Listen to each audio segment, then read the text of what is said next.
Hi friends, welcome. ഇന്ന് നമ്മൾ വറ്റൽമുളക് വെച്ചിട്ട് ഒരു സൂപ്പർ റെസിപ്പിയാണ് കേട്ടോ തയ്യാറാക്കുന്നത്. വളരെ സിമ്പിളാണ്, ഒരുപാട് ചേരുവകളൊന്നും വേണ്ട, പെട്ടെന്ന് നമുക്ക് ഉണ്ടാക്കിയെടുക്കാനും പറ്റും. അപ്പോൾ ഒരു 10 വറ്റൽമുളക് എടുത്തിട്ടുണ്ട്. അപ്പോൾ ഇത് നമ്മൾ സാധാരണ എരിവുള്ള വറ്റൽമുളകാണ്. ഇനി നമുക്ക് ഒരു പാത്രത്തിലേക്ക് ഒരല്പം വെള്ളം എടുക്കാം.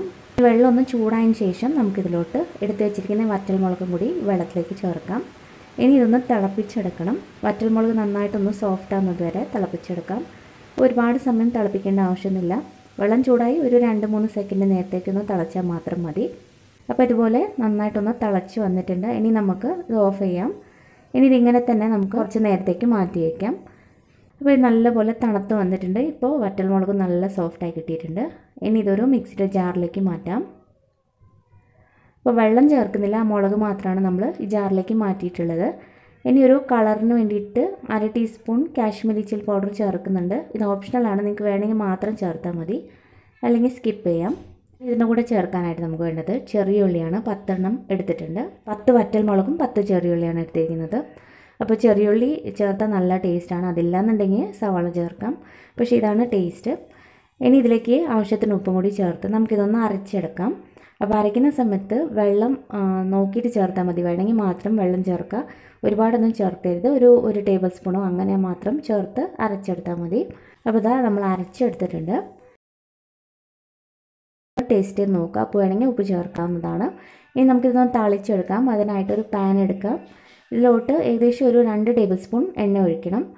അപ്പോൾ എണ്ണ ഇതിലേക്ക് കുറച്ച് കൂടുതൽ തന്നെ വേണ്ടി വരും, കാരണം നമ്മൾ ഇത്രയും വറ്റൽമുളകൊക്കെ ചേർത്ത കാരണം അതിൻ്റെ എരിവൊക്കെ ഒന്ന് ബാലൻസ് ചെയ്യാൻ വേണ്ടിയിട്ട് എണ്ണ നമ്മൾ അധികം തന്നെ ചേർക്കുന്നുണ്ട്. അപ്പോൾ ഇത്രയും വേണ്ടെങ്കിൽ 1 ടേബിൾ സ്പൂൺ എങ്കിലും ഓയിൽ എടുക്കുക. ഇനി ഇതിലേക്ക് ആവശ്യത്തിന് കടുക് ചേർക്കാം. പിന്നെ കുറച്ച് ഉഴുന്ന് പരിപ്പും കൂടി ചേർക്കുന്നുണ്ട്. ഇത് ചെറുതായിട്ടൊന്ന് കളറ് മാറിയതിന് ശേഷം കുറച്ച് കരിവേപ്പിലയും കൂടി ചേർക്കാം. ചൂടോടുകൂടി തന്നെ ഈ ചട്നിയിലേക്ക് ഒഴിച്ചു കൊടുക്കാം. അപ്പോൾ നല്ല തിളച്ച എണ്ണ തന്നെ ഇതുപോലെ ഒഴിച്ചു കൊടുക്കണം. അപ്പോൾ നല്ലപോലെ ഒന്ന് മിക്സ് ചെയ്ത് കൊടുക്കുക. അപ്പോൾ ചൂട് കിടന്ന് തന്നെ ചട്നി ഒന്ന് വെന്ത് കിട്ടും. അപ്പോൾ ഇത് കണ്ടില്ലേ, നല്ലപോലെ തന്നെ മിക്സ് ചെയ്തെടുക്കണം. അപ്പോൾ എണ്ണ ഇത്രയും വേണ്ടെങ്കിൽ കുറച്ച് കുറയ്ക്കാവുന്നതാണ്, പക്ഷേ എണ്ണ കുറച്ച് കൂട്ടി ചേർത്താലാണ് ഇതിൻ്റെ ആ ഒരു എരിവൊക്കെ ബാലൻസ് ആയി കിട്ടുള്ളൂ. മാത്രമല്ല കേടുകൂടാതെ ഇരിക്കുകയും ചെയ്യും. ഇഡ്ഡലിക്കും ദോശയ്ക്കൊക്കെ കഴിക്കാൻ നല്ലൊരു കോമ്പിനേഷനാണ്. മാത്രമല്ല നമ്മൾ യാത്രകളിലൊക്കെ പോകുമ്പോൾ കൊണ്ടുപോകാൻ പറ്റിയൊരു ചട്നിയാണ്. അപ്പോൾ എണ്ണ നമ്മൾ എത്രത്തോളം ഒഴിക്കുന്നോ അത്രയും ദിവസം ഇത് കേടുകൂടാതെ ഇരിക്കും. ഒരു 3-4 ദിവസം നമുക്ക് പുറത്ത് വെച്ച് തന്നെ ഇത് ഉപയോഗിക്കാൻ പറ്റും.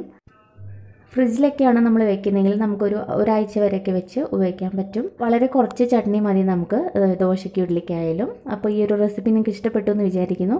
ഇഷ്ടപ്പെട്ടാൽ വീഡിയോ ലൈക്ക് ചെയ്യാനും സബ്സ്ക്രൈബ് ചെയ്യാനൊന്നും മറക്കരുത്.